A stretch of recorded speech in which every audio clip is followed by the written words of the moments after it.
Hey friends, if you wish to insert page number from a specific page in Microsoft Word, then please watch this video. I will guide you through the process. So open Microsoft Word, go to the Insert tab. There is a pane under header and footer called page number.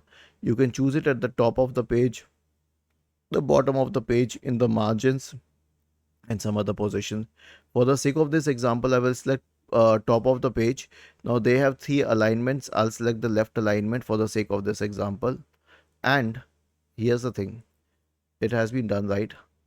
Now it would appear on each and every page. Now I just have one page, so I will insert a new blank page, and you can see this page has been marked as number 2.